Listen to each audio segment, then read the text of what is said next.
Hello and welcome to episode 13 of Mrs. Mummypenny Talks with Ridley Wrights. And this week we are talking about how to write a book. We're actually into our last couple of episodes though, aren't we now? Like this is what, the penultimate one? Yeah, penultimate. Hasn't time flown? I can't believe we've done this many episodes. No, me either. It's quite amazing. It feels like we just started this a couple of weeks ago, but episode 13 suggests that is not the case. So our aim this week, is to keep this episode to about 30 minutes. So I'm keeping a bit more of a tight eye on the time. And before we kick off, we will do a very, very quick how's your week been? So Lynn, how has your week been? A very quick one. Oh gosh, I haven't prepared for this. Highlights of my week. I had a really nice lunch yesterday with my friend Jordan in London. Jordan Cox, the Coupon Kids. He's quite infamous for his. I think he got £600 worth of groceries once for like 2p. Wow. In coupons and vouchers. And he's been doing it since he was 15. And wow. Now he's like 24. So he's been doing his business for as long as me. It's quite incredible. But so we had a lovely lunch. He doesn't go to posh restaurants in London, and I made him go to a really nice restaurant. But it was a really nice restaurant with like a 22 quid set lunch menu, because they try to bring you in, make you drink cocktails and drinks, although we didn't really spend much more than 22 quid. But it's really nice. That was a highlight. I can't think of anything else. Okay, cool. Well, that's good. You did that in less than a minute, so that's brilliant. My week, what's happened in my week? I've been taking part in this living notebook project, and I finally finished that and posted the notebook on to the next writer. What's the country of the next writer? Well, actually, as it happens, we're still in this country for this first one. I think it's gone to Accrington next, and then it goes to India, and then I think it goes to Canada. So it is traveling further afield, but there's two of us in the UK to begin with. So that's pretty cool. And I've had some brilliant books land on my doormat. I'm doing a book review of a book. This title has completely left me anyway, and I'm also going to be interviewing an author of a book called The Mutant Project, which is all about genetic engineering. So these are very exciting projects up and coming. I finished reading Apple Tree Yard. Oh yeah, and so Beck recommended that I read Apple Tree Yard by, is it Louise Doherty? Louise Doherty. Yeah, really, really good book. So if you want a really sort of good thriller that's got like sex and murder and surprises, then it's a really good book.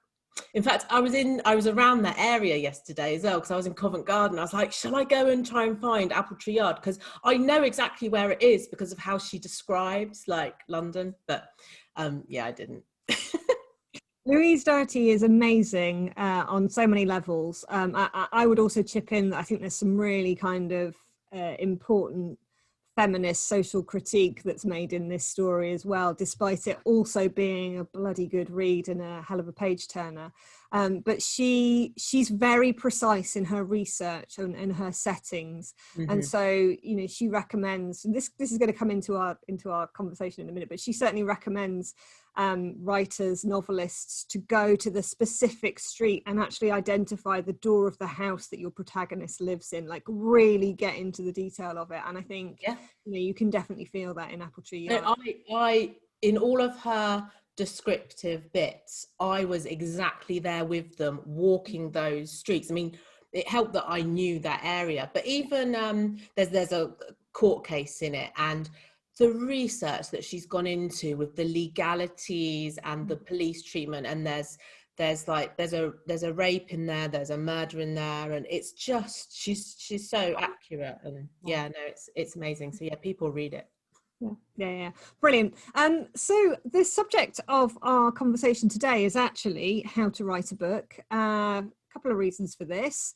One is that Lynn Beattie herself has written and published 2 books, and so I will be asking her questions about the process of writing those books. And then a big part of my working life is as a writing coach. So I work with writers and I help them, particularly women writers, and I help them through the process of writing and also editing their manuscripts. So between the 2 of us, we hope that we've got some interesting stories to share and top tips to share with everybody listening.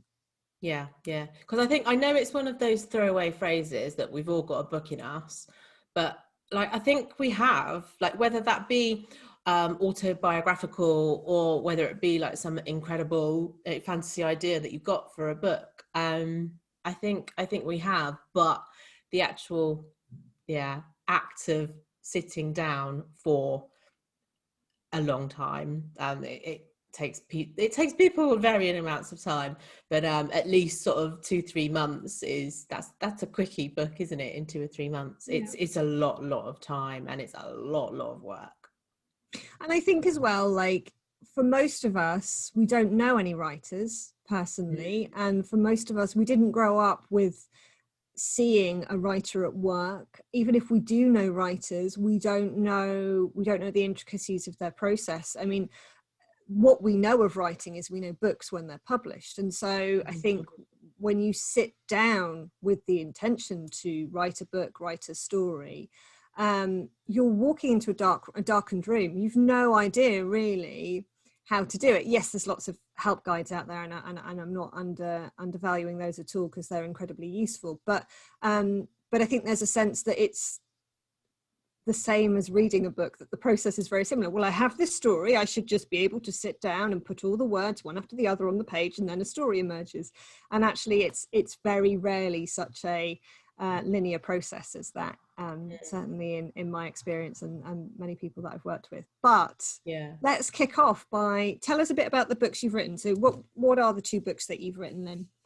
So back in I think it was 2017, I co-wrote a book with another, who's a mum blogger called Emma Bradley, and I say we co-wrote it. We actually just came up with 16 chapters, and I wrote 8 chapters and she wrote 8 chapters. So, and she didn't interfere with my chapters and I didn't interfere with hers. It's called Blogging Your Way to Riches.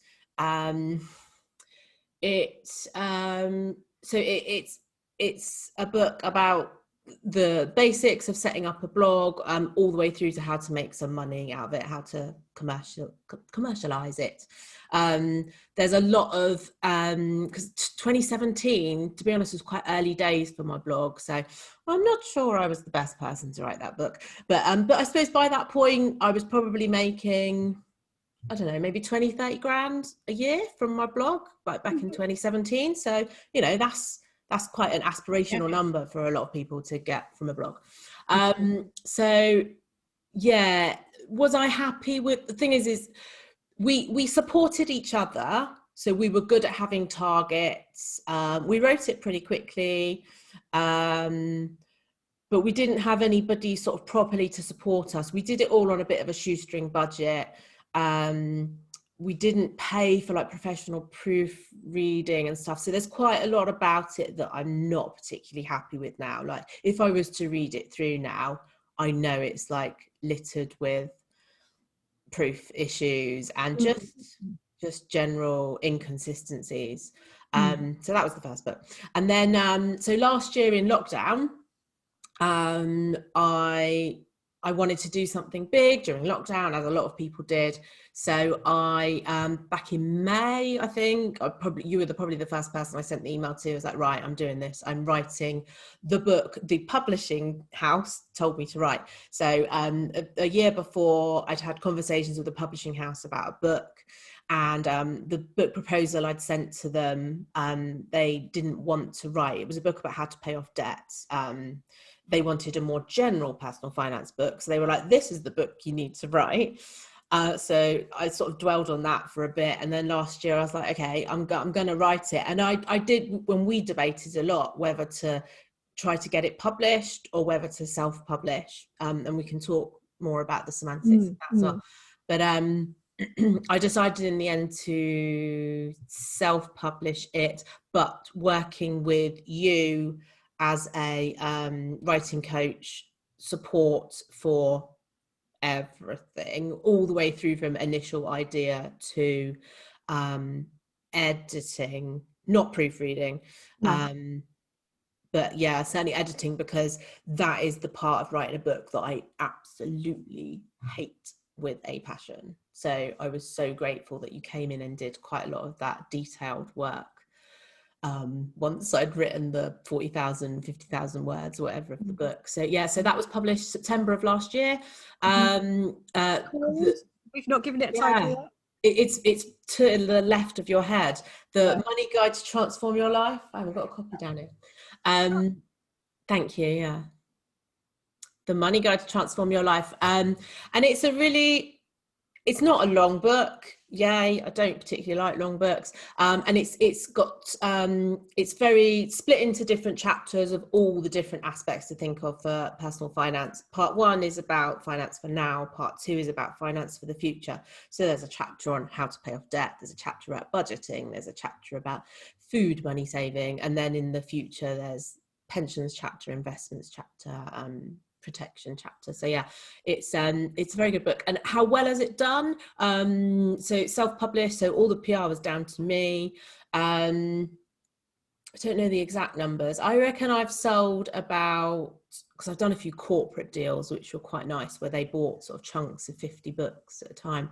I reckon I've sold about 500, but because I self-published it, I made quite a big chunk of money. I think I made about £9-10 per book, because I priced it at 15 quid and yeah, made that profit of £9-10. If I had published it through I won't say the publishing house, I probably would have got like £1 per book.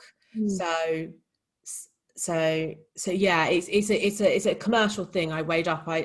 I don't know whether I've made more money self-publishing it than publishing it, but and it also means that I own the copyright of the content as well. I don't have a publishing house that's done that. So yeah, that's my story.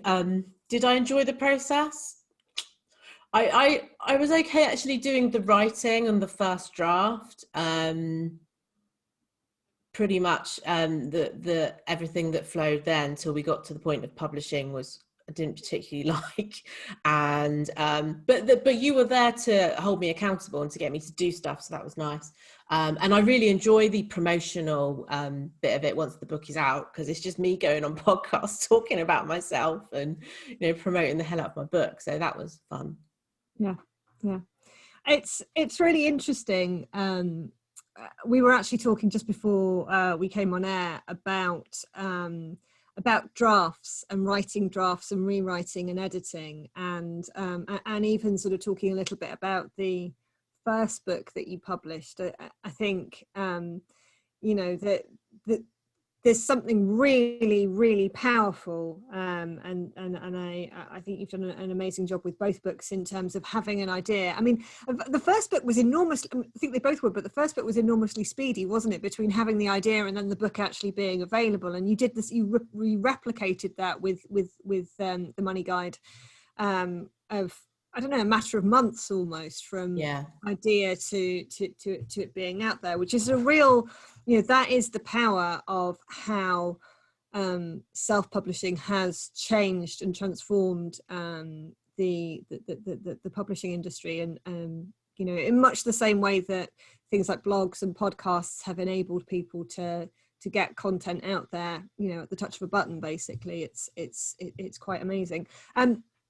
I think one of the things that is hard for everybody is the shift, the gear change from writing a first draft, which often can be more kind of flowing and spontaneous. It's, what the story is, or you think you do, you're writing it down, you're getting it down on paper.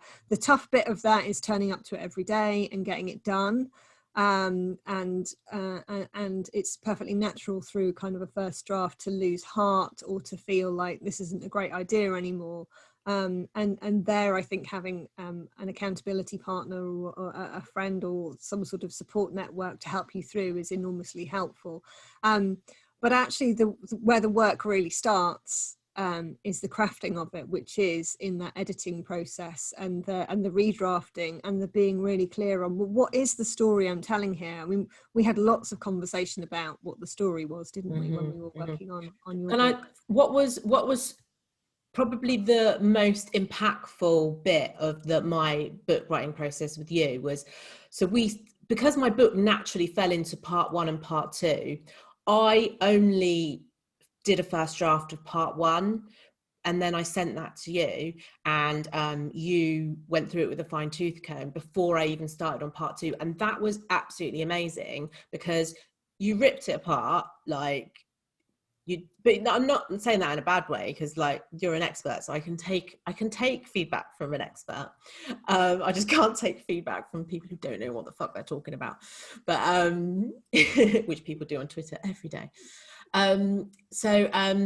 Yeah, it was just an invaluable part of the feedback process that I almost had to go back to, not go back to, scratch again, but I was then, and that's when we had all those discussions about story and the actual theory of writing. And I remember you talked to me about that. What kind of story is it? Is it the fairy tale story? Or you can talk a bit more about that at the beginning. But what that then meant was, when I wrote part 2, I was following the exact right formula, because we had defined that for part 1. So that was really helpful. Yeah, absolutely. And I think that is the key element, isn't it? That actually we don't know what the story is that we have to tell until we've written that first draft. And once you've written it down, then you've got the opportunity to sit back and say, okay, right, what is it? Which story arc? There's any number of books on how many plots there are, certainly for fictional books, but I think they are equally as relevant to non-fiction narratives, because whatever we're telling, whether it be fact or fiction, it is all, what keeps us reading is this idea of following a story arc, of finding out what happens next. And there are different people say there are 5 different plot types, or 7 or 12, depending on who you want to read. But yeah, we certainly talked about what was the nature of your story. What was the narrative arc that you were looking at telling? Was it a rags to riches? Was it a fairy tale romance? Was it a quest? We looked at those different things, and that was quite helpful. But even though, so I've written a non-fiction book about money, there's a huge autobiographical element in it. And what we eventually got to was a structure for each chapter, didn't we, where each chapter starts off with what did you call it, like the shocking sex moment or something like that? I don't think I've talked about sex in the book. No, there wasn't any mention of sex. I don't think so. Loads of sex in a money book, but yeah, each chapter starts with like the debt chapter starts with I added it all up, and oh shit, I was in 16 grand worth of debt, that like pulls you in, and then you sort of float it through, and then it starts off with something that grabs you, and it's something that really grabs your attention and says, whoa, you read the first line and you automatically read the second, and then suddenly you're three pages in and you're not going to put this down. That's the rest of your morning gone. I mean, that's what you're always aiming for. So and this again, I think, is still something that you work on it, as we did in the following drafts. It's not something that you necessarily get in the first draft, but where's the action? What's the thing that's going to make people want to know more? And then similarly, at the end of each chapter, it's really key that you're dropping in some little tidbit of something exciting that says, I've got to keep going. Something's compelling here. I need to find out what happens next. And as you say, even though it's it's got a lot of autobiographical detail in, but even though it's non-fiction, we actually used that autobiographical detail in order to bring what could be quite a dry subject to life. You know, it's really, you know, lots of people switch off on the subject of money because it's boring. This is really boring. And so what was brilliant about what you were able to bring to the table in that book was true life story. And to share that with such openness was really, really very special. Yeah. So no, and I'm hugely proud of the book, and there is just no way it would have been the book it is without your involvement. So thank you. Also, there were autographical elements of my life where you seem to remember more about my life than me, so that was interesting. Yeah, that's not part of the service I can bring to everybody, but certainly we were a special case in this. Yeah. So basically every book I now write, because I'm sure I'll write another book, you'll have to be involved in the process. You're part of it. I was listening to a podcast the other day. It was Mother Pucker, Anna Whitehouse. She's just written a book. She's just written her first fiction book called Underbelly, giving her some promotion. But she was talking about the fact that with fiction books, you can't co-author a fiction book. It has to just be by one person. So she actually co-wrote her fiction book with her husband, but it has to be her name on the book, not his. Where with a non-fiction, you can have two names. Anyway. It depends, I think. I don't think that's 100% true. I think that might be something that maybe it's something that the publishing house or the agent prefers because it's easier to sell if you have the household name on there. Because I know David Eddings, who writes fantasy series, he's always co-written his books with his wife, and it's only been in recent years, as he's gained kind of fame and momentum, that he's insisted that her name also goes on the cover.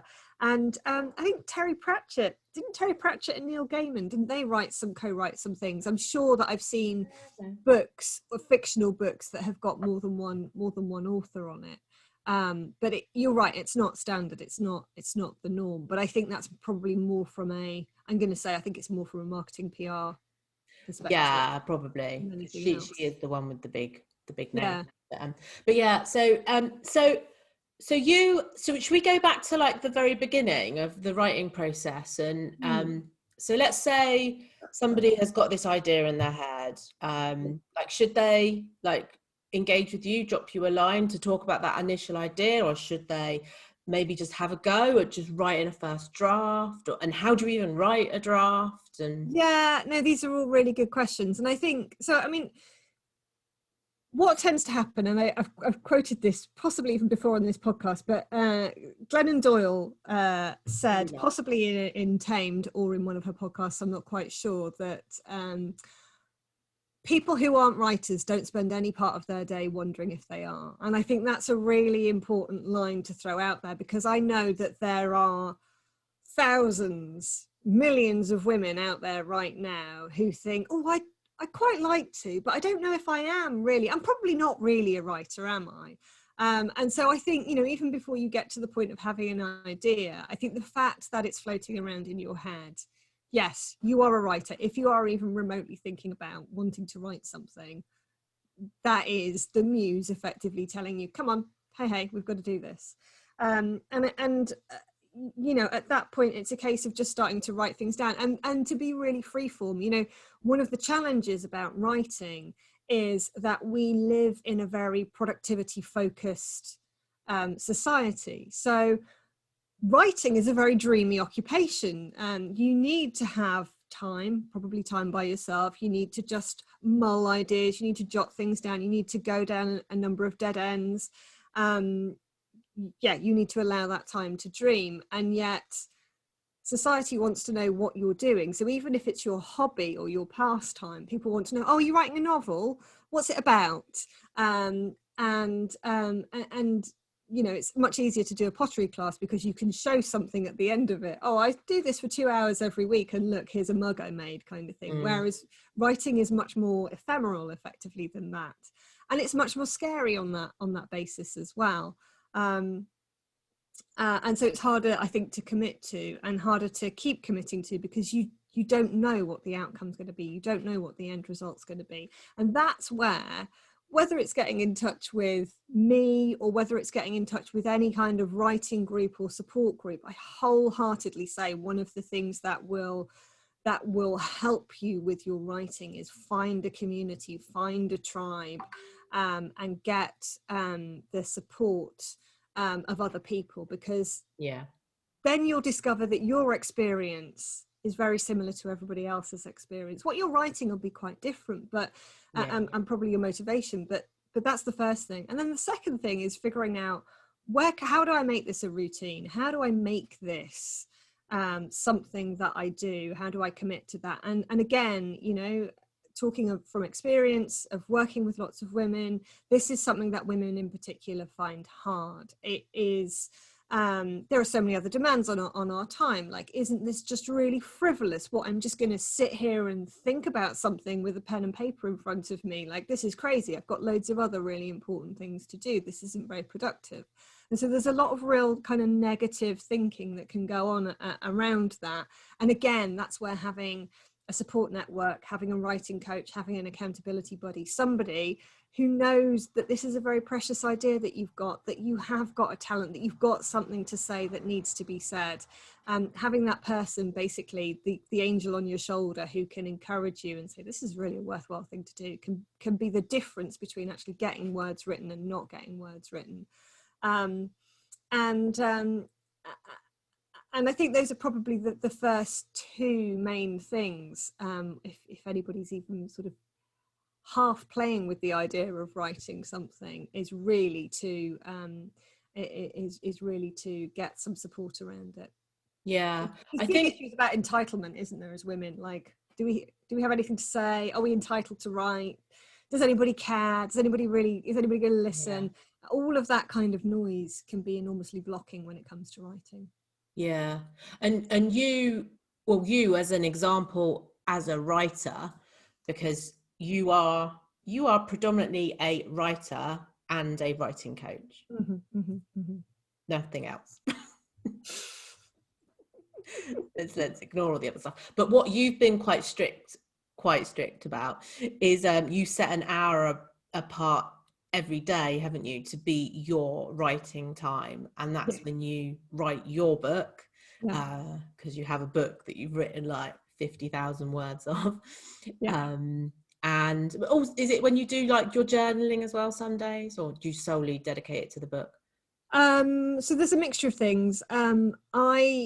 I keep a writing diary alongside my writing, and I'm in good company with that. John Steinbeck is an example of a writer who there's a book called The Journal of a Novel, which shows the journaling that he did every day before sitting down to write East of Eden, and it's really beautiful as well, because so he had a notebook, and on the left hand side he would write kind of procrastination and things he was thinking about and stuff that was going on in his head, the journal side of things, and on the right hand side he would write the novel, and you see these two documents kind of sat side by side. It's really quite fascinating.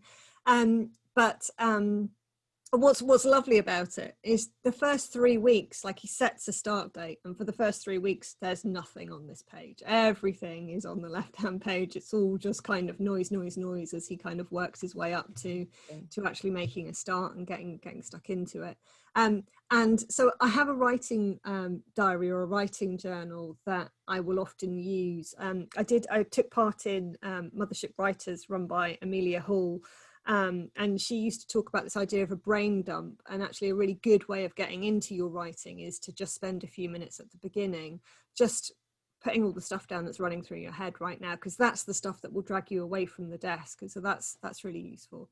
In terms of my process, I don't tend to write so much at the weekend, but certainly during the weekdays, the first hour of the day is given over to my own writing. And I'll usually check in with my journal to say how I feel on that particular day. And again, I think this is really important, because what that starts to show you, I also, and I'd recommend any women listening who are writers, I recommend they do this too, is I track it according to my menstrual cycle. So I know what day I'm in and what phase I'm in my cycle. And what I have found routinely is that at different parts in my cycle, I feel very differently about my writing. And so that can be positive or negative. What's really good about having that cyclical record is that then every time in the month, when it comes to that moment where I think, wow, this is a load of old tosh, what on earth am I doing? Why am I wasting my time and energies here? I can suddenly look and say, oh, I know this isn't real. I know that this actually makes no difference to my writing at all. I just have to keep turning up and putting the words down one after the other. So that's definitely something that I would recommend. I think and structure is very important to me as well, where before I actually created the first draft, I wrote like a skeleton structure of chapter about what all of my chapters were, and a few sort of lines of what's going to be in each chapter. And then the numbers are very important to me. I would challenge myself to write sort of, and I did want to write this book in quite a short period of time, so I was trying to write sort of 2,000 words a day. And also I was telling you when, you know, how much I was writing, and so I could get a nice little pat on my back and stuff, because, you know, affirmation matters. Yeah, it does. But yeah, no, so having daily, weekly targets was really useful, and just having that structure that I always knew that, all right, today I was sitting down to write the budgeting chapter, and now it's 10 o'clock. At 12 o'clock, hopefully I'll have it written. But yeah, 2,000 words in 2 hours. Yeah, it's possible. When it's a subject, you know, you can, it just flows, doesn't it? You can just write. Yeah, and I think there's two other things you've just touched on there. So one is absolutely, the other thing that I record is my daily word count, and there's a number of reasons for that. I'm enormously into data. We've talked about this before, as are you, and I think it's really helpful. Everything that you're doing during the writing process is you're learning how to write, and there's no two ways about it. And every time you write it, there's a quote from a writer whose name escapes me, that at the end of every book they've written, they've learned so much about how they could write that book again, but they'll never write that book again. And so the next time they sit down to write the next book, and I don't know whether you felt sort of something similar with the 2 books that you've written, that, you know, some of the stuff you learn is portable and you can take it into the next book, but actually a lot of it sort of resides within that particular experience, and you have to keep learning every time you do it. But some of the standard process data is really helpful. So then you can start to work out, well, yeah, I can definitely generate 500 words in half an hour. I can definitely like, if I get into the zone, 1,000 words, that's really possible in an hour and a bit, whatever. And that's really helpful data, because everybody writes differently and at a different pace, and knowing your own data helps you to stop judging yourself and thinking, oh, well, it's just rubbish because all I can ever do is 250 words. Yeah, but that book is now 250 words further on than it was yesterday, and than it would be if you didn't turn up and spend that time doing it.